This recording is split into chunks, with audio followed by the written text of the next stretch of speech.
کچھ مطلب وہ روایتیں گھڑیں جو مولا علی کی سٹیٹس پر تو پوری اتریں، ان کی شخصیت پر تو کم از کم اللہ یاری بھائی پوری اتریں، مسلک اپنا رکھیں، مکتب اپنا رکھیں، لیکن کم از کم بنیاد تو وہ بنائیں مولا علی کو اور خلافت کو ریجیکٹ کرنے کی۔ آپ کہیں ہم نہیں مانتے، بس ہم یہ سمجھتے ہیں مولا علی پہلا خلیفہ ہونے چاہیے۔ جو بنیادیں آپ نے لوگوں کو پڑھائی ہیں وہ بڑی کمزور بنیادیں ہیں، اس کی بنیاد پہ کوئی آپ کی بات نہیں ماننے والا، اور آج کی بات کے بعد تو یہ مشاورت والا سٹیٹس قائم ہو گیا اور آپ کا نقطہ نظر رد ہو گیا، کہاں پہ مشورہ ہوا؟ اٹھنا آپ کے نقطہ نظر سے غلط ثابت ہو گیا، امام حسن کا اٹھنا اور پھر یہ بھی غلط ثابت کر دیتا آپ کے نقطے کو، بھائی کہاں مشورہ ہوا ہے؟ بغیر طاقت کے یہ بھی ثابت کر دیتا ہے کہ آپ کا نقطہ درست نہیں ہے۔ میرا وقت ختم ہو گیا، میں نے یہی بات کرنی، نہیں وقت باقی ہے ابھی آپ نے 12 بجے کہا نا، ابھی 10 منٹ باقی ہیں، کہاں جائیں گے؟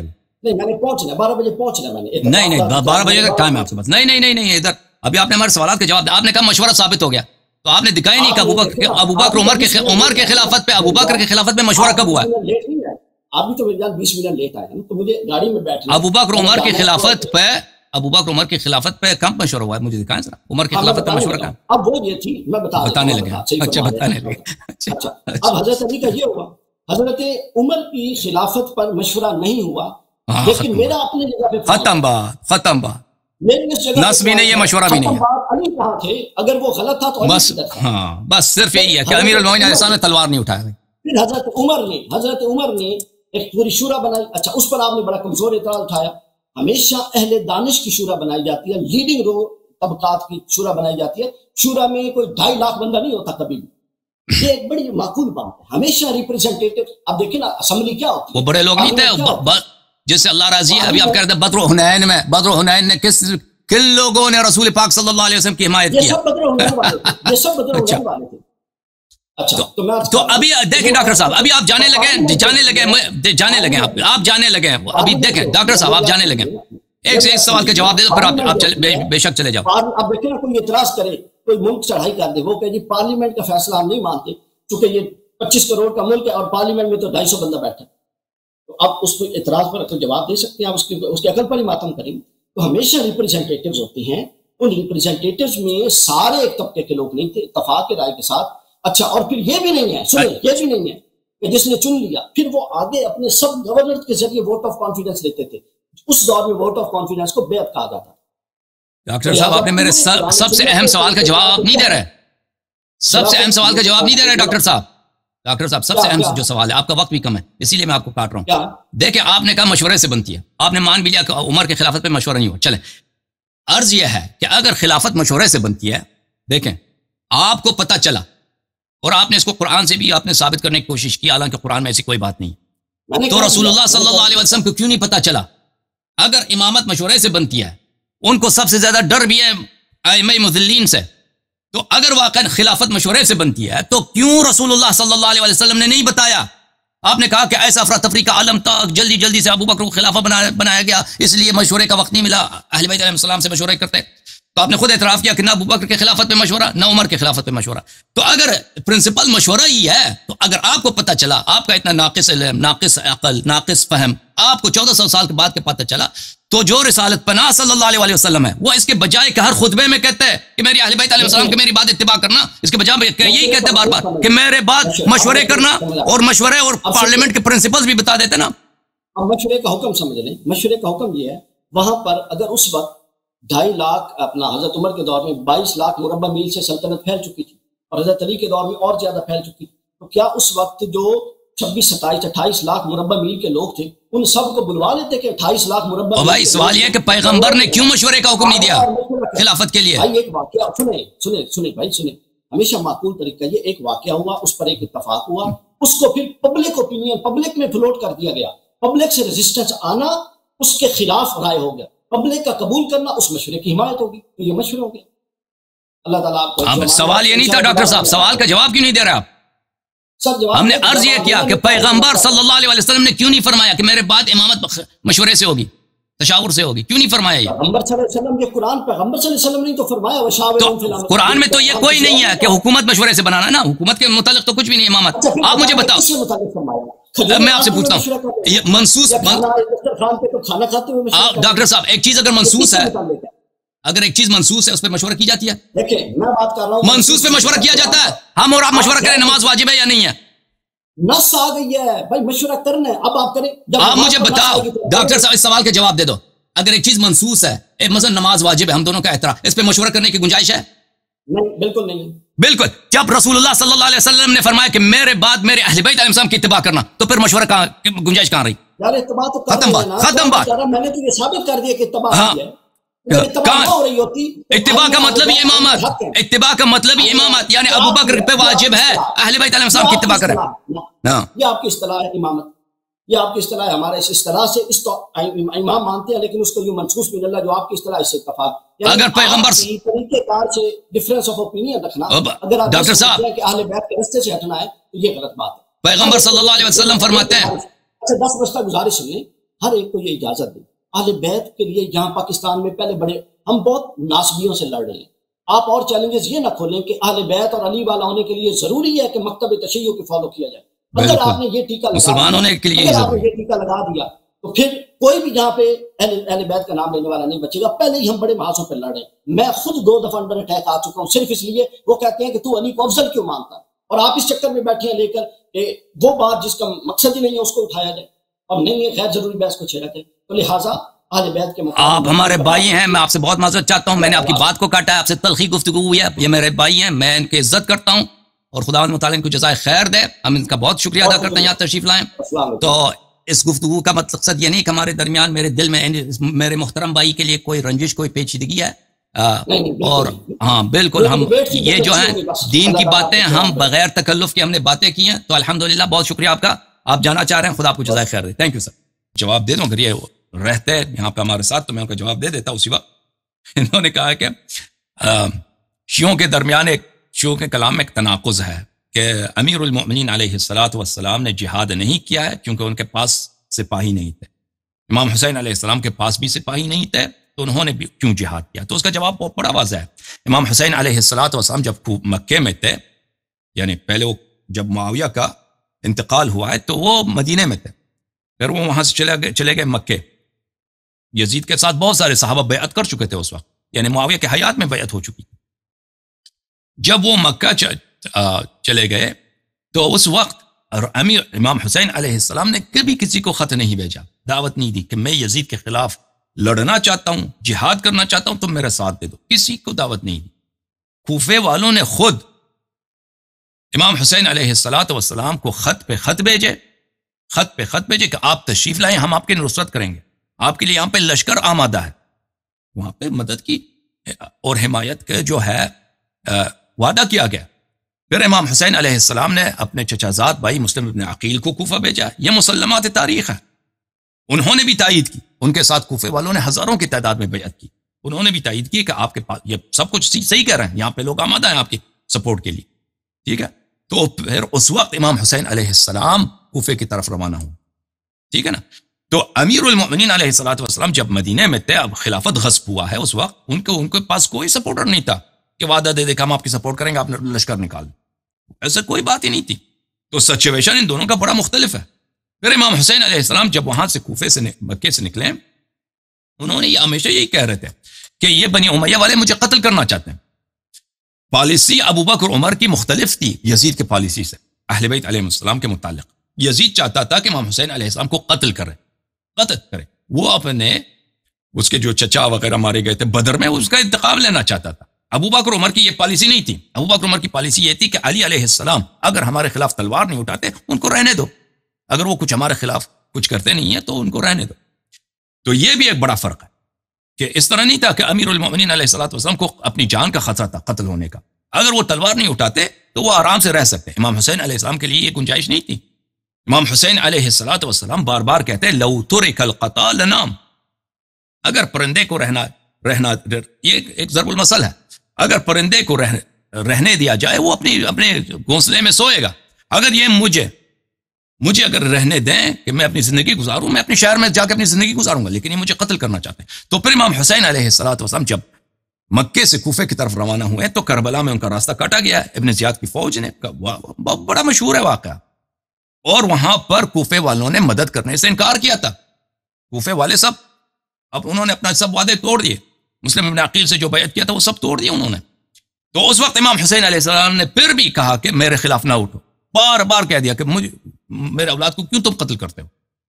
امام حسین علیہ السلام کا یوم عاشور اس سے پہلے خطبے کافی مشہور ہیں کہ میں نبی صلی اللہ علیہ وسلم کا نواسا ہوں, تم مجھے میرے قتل پہ کیوں تلے ہوئے, مجھے چھوڑ دو, مجھے رہنے دو. لیکن ان لوگوں نے نہیں دیا امام حسین علیہ السلام کو. وہ کہتے تھے کہ آپ غلامی یزید کی قبول کریں. ان دونوں کلام میں بڑا فرق ہے. ابو بکر عمر امیر المومنین علیہ السلام کو عزت کے ساتھ رہنے دے رہے ہیں کہ اپنے وہ گھر میں رہیں, ہمارے خلاف تلوار نہ اٹھائیں. یزید یہ نہیں دے رہا.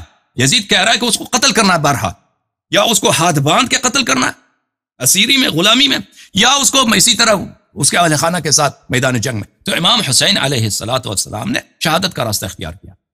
امام حسین علیہ السلام نے کبھی لوگوں کو دعوت نہیں دی کہ تم آ جاؤ میرے ساتھ, ہم یزید کے خلاف, یعنی جب تک مکے میں تھے. جب کربلا میں وہ محاصرے میں آ گئے تو اس وقت انہوں نے بہت کوشش کی کہ لوگ ان کے ساتھ دیں, لوگ یزید کو چھوڑ کر ان کی حمایت کریں, لیکن وہ لوگوں نے نہیں مانا, ان کے سپورٹر نہیں بنے. اور انہوں نے یہ بھی پیشکش کی کہ اب مجھے رہنے دو, مجھے رہنے دو, لیکن ان لوگوں نے نہیں رہنے دیا. یعنی کہ کوئی راستہ ہی نہیں چھوڑا ان کے لیے سوائے اس کے یا تم قتل ہو جاؤ یہاں پر, یا یزید یا عبید اللہ ابن زیاد کی غلامی قبول کرو. عبید اللہ ابن زیاد ابن مرجانہ اس کی غلامی قبول کرو. ٹھیک ہے نا. تو ان دونوں میں بڑا فرق ہے. امام حسن علیہ السلام نے کیوں معاویہ کے خلاف جہاد نہیں کیا؟ اسی لیے کہ جیسے کہ امیر المؤمنین علیہ السلام نے ابو بکر کے خلاف جہاد نہیں کیا, کیونکہ ان لوگ ان کے ساتھ چھوڑ چکے تھے. ان کا جو چچا زاد بھائی تھا, ان کے فوج کا کمانڈر تھا عبید اللہ ابن عباس. معاویہ نے ان کو پیسہ دیا, انہوں نے بھی اپنے فوج لے کے معاویہ سے ملے. عراق والوں نے بری طرح غداری کی امام حسن علیہ السلام کے ساتھ, امام حسین علیہ السلام کے ساتھ. وہ یہی چاہتے, ان کی معاویہ سے انہوں نے بہت سارے فوج کے سرداروں نے خط لکھا تھا کہ امام حسن علیہ السلام کو ہم ہاتھ ان کا باندھ کے آپ کے پاس یسیر کے طور پہ تسلیم کریں گے. تو امام حسن علیہ السلام کے پاس کوئی چارہ ہی نہیں تھا اپنی جان بچانے کے لیے اور اپنے شیعوں کی جان بچانے کے لیے, سوائے اس کے کہ معاویہ کے ساتھ وہ صلح کرتے. تو شیعہ نقطۂ نظر سے ایک واقعہ کافی واضح ہے کہ یہاں پر جہاد کی طاقت نہیں ہے, جہاد ساقط ہے. جیسے رسول اللہ صلی اللہ علیہ وسلم مکے میں تھے, مکے میں بتوں کی پوجا ہو رہی ہے, کعبہ بت خانہ ہے, رسول اللہ صلی اللہ علیہ وسلم صاحب غیرت ہیں, امیر المؤمنین علیہ السلام سے زیادہ وہ شجاع ہیں, امیر المؤمنین علیہ السلام سے زیادہ وہ صاحب غیرت ہیں, وہ تلوار نہیں اٹھاتے مکہ والوں کے خلاف. کیوں؟ کیونکہ ان کے پاس ساتھی نہیں ہے جہاد کے لیے. ٹھیک ہے. اچھا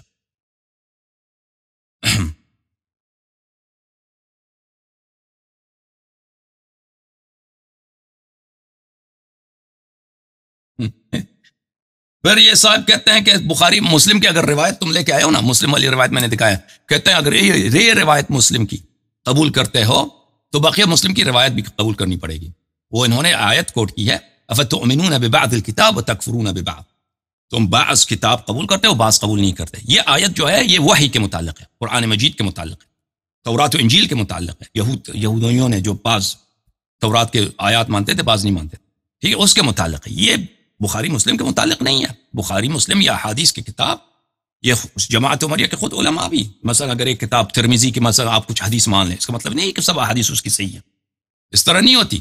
بھئی اگر آپ یہ کتاب اللہ جو ہے قرآن مجید, صرف قرآن مجید پوری کی پوری صحیح ہے, باقی کتابوں میں اس سے ضروری نہیں ہے کہ اگر آپ اس کی ایک حدیث کو مان لیں یا ایک روایت کو مان لیں, اس کے بقیہ احادیث کو بھی ماننا آپ کے لیے ضروری ہو. آپ کے اپنے مذہب کے علماء بھی اس اصول پہ نہیں چلتے کہ اگر مثلا کسی نے سنن نسائی کی حدیث نقل کی تو اس کے لیے سارا سنن نسائی سب کے سب حجت ہے. بخاری مسلم کی بھی بہت سارے آپ جماعت عمریہ کے علماء ہیں, اس سب کو صحیح نہیں مانتے. جہاں تک عمر کا اشداء علی الکفار دیکھیں ڈاکٹر صاحب کیا کہہ رہے تھے, ڈاکٹر صاحب فرما رہے تھے, ڈاکٹر صاحب فرما رہے تھے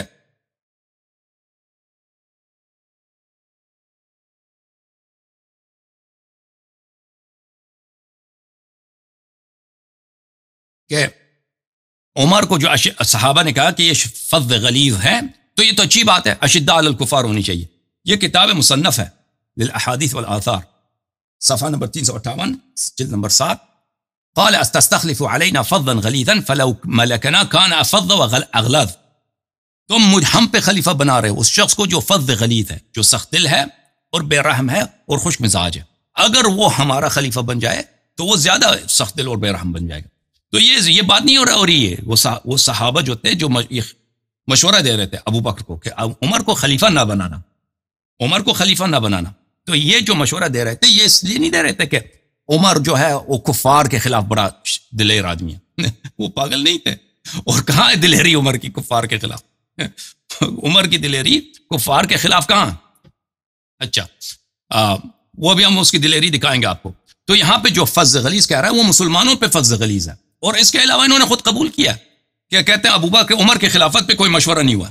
تو عمر کی خلافت آپ کے پاس ایک ہی پرنسپل ہے نا, یا تو نس ہونی چاہیے, اور عمر کی خلافت پہ کوئی نس نہیں ہے, ابوبکر کی خلافت پہ بھی نس نہیں ہے, اور یا تو مشورہ ہونا چاہیے, مشورہ بھی نہیں. اچھا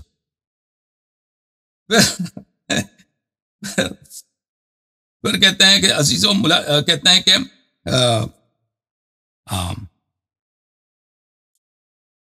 مشورہ, دیکھو عزیزوں, مشورہ منصوص پہ مشورہ نہیں ہوتا. ایک چیز اگر منصوص ہے اس پہ مشورہ نہیں ہوتا. ابھی ہم اور آپ بیٹھ کے مشورہ کر لیں رمضان کا روزہ واجب ہے یا نہیں, یہ اس میں مشورے کی گنجائش نہیں ہے. جب رسول اللہ صلی اللہ علیہ وسلم نے خود فرمایا, یہ خود فرماتے ہیں میرے بعد میرے اہل بیت علیہ السلام کی اتباع کرنا, تو ان کی اتباع واجب ہے, سب پہ واجب ہے, تو پھر مشورہ کرنے کی ضرورت ہی کیا؟ تو مشورہ کرنا یہ جو ہے دین کے خلاف ہے, مشورہ کرنا یہ حرام ہے. جب رسول صلی اللہ علیہ وسلم بیان کر چکے ہیں میرے بعد اہل بیت علیہ السلام کی اتباع کرنا, تو مشورہ کرنا ہی باطل ہے. ٹھیک ہے نا. پھر آپ کی خدمت میں عرض کریں کہ کہتے ہیں کہ آپ نے سب کو رد کر دیا. کون سا رد کر دیا بھائی؟ کہ سب صحابہ کو رد کر دیا. صحابہ نے بدر احد میں لڑائی کی اور حنین میں لڑائی کی. ملاحظہ فرمائیے عزیزو, قرآن مجید فرقان حمید, یہاں پہ سورہ مبارکہ توبہ آپ کو دکھاتے ہیں, آیہ نمبر 25 اور 26. اعوذ باللہ من الشیطان الرجیم. آیہ نمبر 25 ہے لقد نصرکم اللہ ببدر لقد نصرکم اللہ فی مواطن کثیرۃ ویوم حنین. اللہ تعالیٰ نے آپ کو کثیر مواطن میں, کثیر مقامات میں, اے مسلمان, اللہ نے آپ کی مدد کیا. ویوم حنین, اور جنگ حنین میں, اذ اعجبتکم کثرتکم, جب آپ لوگ بڑے خوش ہو رہے تھے کہ ہماری تعداد زیادہ ہے, مسلمانوں کا لشکر زیادہ ہے. فلم تغن عنکم شیئا, پھر آپ کی جو کثرت نے آپ کو فائدہ نہیں پہنچایا. وضاقت علیکم الارض بما رحبت ثم ولیتم مدبرین, اور زمین آپ پہ تنگ ہو گئی ہے, زمین آپ پہ تنگ ہو گئی ہے, اور آپ لوگ وہاں سے باغ اٹھے ہیں, وہاں سے سب بھاگ گئے. ٹھیک ہے نا, سب وہاں سے بھاگے تھے, صحابہ فرار ہوئے. اچھا, تو اللہ نے مذمت کیا ہے کہ صحابہ نے حنین میں فرار کا راستہ اختیار کیا.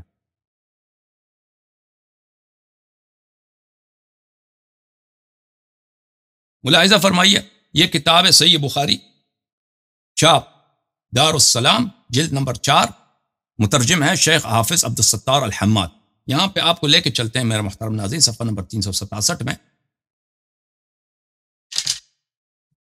ہم منتظر ہیں, یہاں پہ کوئی مولوی صاحب تشریف لانا چاہ رہے تھے, وہ کہہ رہے تھے کہ 12 بجے آئیں گے, ابھی تک وہ نہیں آئے. ایک مولوی تھے, کہاں ہے مولوی صاحب ہمارے؟ وہ آج مناظرے کا انہوں نے بڑا, میں نے دیکھا پوسٹر وغیرہ لگایا تھا کہ ہم نے اللہ یاری کو چیلنج دیا ہے, اور اللہ یاری کا چیلنج بھی قبول کیا. وہ ابھی منتظر ہیں کہ وہ آ جائیں, ابھی تک نہیں آئے. اچھا, یہ بخاری ہے, حدیث نمبر 4322. ترجمہ ملاحظہ فرمائیے, بخاری کا جو ترجمہ ہے ملاحظہ فرمائیے. یہ ابو قتادہ سے مروی ہے کہ انہوں نے کہا جب جنگ حنین ہو رہی تھی تو میں نے ایک مسلمان کو دیکھا جو ایک مشرک سے لڑ رہا تھا. جب ایک دوسرے مشرک کو پیچھے سے دھوکہ دے کر اس کو قتل کرنا چاہتا تھا, میں جلدی سے تھاگ لگانے والے مشرک کی طرف گیا تو اس نے مجھے مارنے کے لیے ہاتھ اٹھایا. میں نے اس کا ہاتھ تلوار سے کاٹ دیا, پھر اس نے مجھے اس قدر زور سے دبایا کہ میں نے موت کا خطرہ محسوس کیا. آخر کار وہ سست پڑ گیا اور اس نے مجھے چھوڑ دیا. پھر میں نے اسے دور ہٹا کر قتل کر دیا. اسی دوران میں مسلمانوں میں اضطراب پیدا ہوا تو میں بھی اسی اضطراب کی زد میں آ گیا. اضطراب دیکھیں, یہ جو اضطراب کا بتا رہا ہے نا, یہ غلط ترجمہ کر رہا ہے. عربی جو لفظ ہے وَانْهَزَمَ الْمُسْلِمُونَ وَانْهَزَمْتُ مَعَهُمْ, وہی جو قرآن میں سورہ توبہ میں آیہ نمبر 25, 26, 27 میں کہ مسلمانوں نے جنگ حنین میں فرار کیا ہے. تو دیکھو اس مولوی حماد کی شیطنت دیکھو, وَانْهَزَمَ الْمُسْلِمُونَ وَانْهَزَمْتُ مَعَهُمْ, مسلمان فرار ہو گئے, میں بھی مسلمانوں کے ساتھ میں بھی فرار ہو گیا. تو اس کو اس طرح ترجمہ کیا کہ مسلمان مضطرب ہو گئے اور میں بھی اضطراب میں آ گیا, اضطراب کی ضد میں بھی آ گیا. تو یہ شیطنت ہے ان کے ترجمے میں. ترجمہ یہ ہے کہ میں بھی فرار ہو گیا، مسلمان بھی فرار ہو گئے. وہی کون سا فرار جس میں قرآن نے کہا ثم ولت بلی وضاقت الارض علیکم بما رحبت، زمین آپ کے لیے تنگ ہو گئی، زمین جو بہت وسیع آپ کے لیے تنگ ہو گئی تھی. بلے ثم ولیتم مدبرین، اور پھر آپ لوگ بھاگ گئے. اچھا تو اس کو بھاگنے کو جو ہے اس سے ترجمہ کیا کہ اس طرح آپ دیکھیں ان کے مولوی کیسے ان کو بیوقوف بناتے ہیں. میں نے اچانک حضرت کس کو میں نے اچانک عمر کو لوگوں میں دیکھا تو ان سے پوچھا کہ لوگوں کا کیا حال ہے. انہوں نے فرمایا اللہ کا ایسا ہی حکم ہے. قال امر اللہ، اللہ کی جانب سے اللہ کا حکم ہے. اللہ کا حکم یہ نہیں ہے کہ تم فرار کرو. میں نے عمر کو بھی دیکھا. تو بھائی صاحب آپ کہہ رہے ہیں کہ صحابہ نے جنگ کیا، مانتے ہیں صحابہ نے جنگ کیا، ان میں سے بعض صحابہ نے جنگ کیا، سب نے جنگ نہیں کیا، بعض صحابہ تھے بھاگنے والے. تو یہ آپ کی بخاری کی حدیث ہے کہ عمر بھاگنے والوں میں تھا. انہیں عمر بھاگنے والوں میں تھا جن کا جو ہے اللہ رسول جن کا جو ہے وہ مذمت کیا کس نے کیا؟ اللہ تعالیٰ نے قرآن مجید میں کیا. اچھا ایک مولوی صاحب تشریف لائیں.